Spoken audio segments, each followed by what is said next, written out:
Africa's largest economy and most populous nation now has its own cryptocurrency. It's called the Enaira.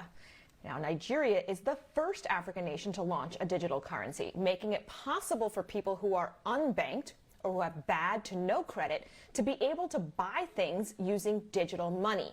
Nigeria is Africa's richest nation and a trendsetter in financial innovation for underserved people. And the version of the Nigerian naira, not to be confused with naira, does not replace the paper money. Both have the same value. They'll be exchangeable, but the digital realm presents a huge economic opportunity for both the people and the country. Leaders say this will expand economic access for millions across the continent, while also adding nearly $30 billion to Nigeria's bottom line. The CBN has said that it's done a lot of research, it's done its homework in terms of how the technology, the blockchain backbone is supposed to work, and also how the Enaira is supposed to sit within the wider economy. So here's a basic breakdown of how it works. There is an app. The Enaira wallet is similar to a bank account and created in the same way. But unlike PayPal or Venmo, you don't need to actually connect to a bank account. Transactions are possible between two people who both have the wallet. This move was underpinned by the fact that the CBN has been a leading innovator in the form of money they produce and in the payment services they deploy for efficient transactions. Nigeria is one of 7 countries that's launched an official government cryptocurrency. That includes the Bahamas, Eastern Caribbean. Those are the countries there in pink. The countries shaded in green are the 16 countries that have launched a pilot program. That includes China. And 14 countries highlighted in the darker green have digital currencies in development. Now, in terms of use, well, Nigeria is the global king of cryptocurrency, and poverty is the reason. 40% of the population lives in poverty. By 2022, that's expected to be 90 million people living in poverty.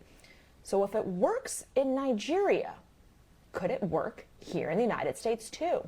Well, our next guest believes that eradicating poverty doesn't lie in giving people more money, but in innovation. And with cryptocurrency, a digital currency, is that a global solution? And joining us now is Efosa Ojomo. He is the director for Clayton Christensen Institute for Disruptive Innovation. He co-authored The Prosperity Paradox, How Innovation Can Lift Nations Out of Poverty. Efosa, thanks for joining us at this hour. Tell us why you believe resources aren't the answer to eradicating poverty.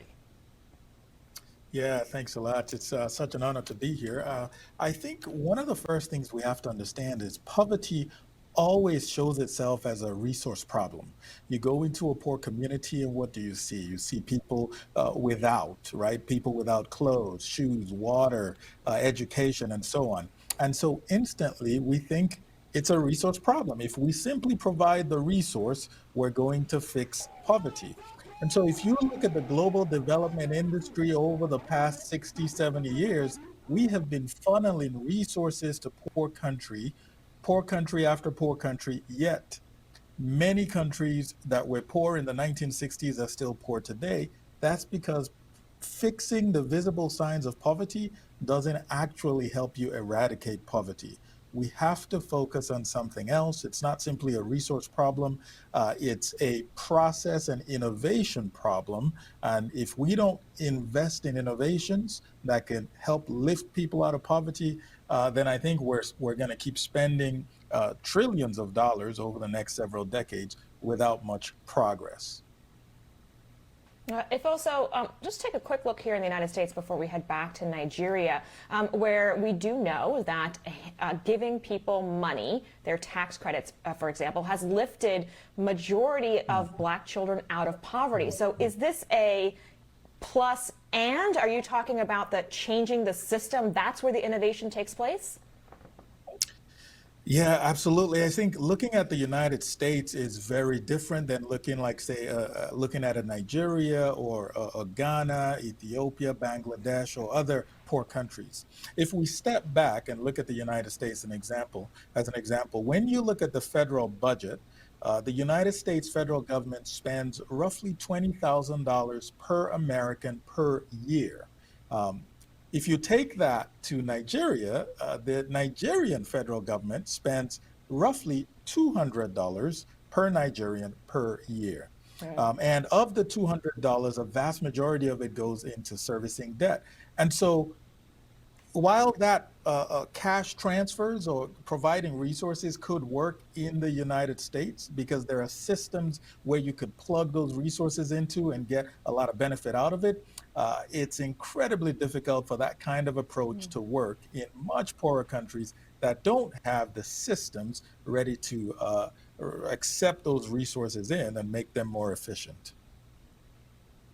And so the innovation of cryptocurrency comes into play. And how does that innovative approach to raising money for families that are stuck in poverty, how does it alleviate poverty in Nigeria and other countries? Yes, so the Nigerian government would probably be the first to say that this is not a cryptocurrency, even though it looks like crypto, it smells like crypto, and it certainly feels like crypto. It's built on the blockchain technology. They say it's a digital currency. I think part of why they say it's not crypto is because of several months ago, cryptocurrency was actually banned in the country. Now, what this does is think of it as an infrastructure. This enables commerce to flow a lot easier. It's incredibly difficult to sell something if the process of getting paid is very difficult. And so, what the government is trying to do here is say, we have this paper currency. In order to use it, store it, keep it, you need a bank account.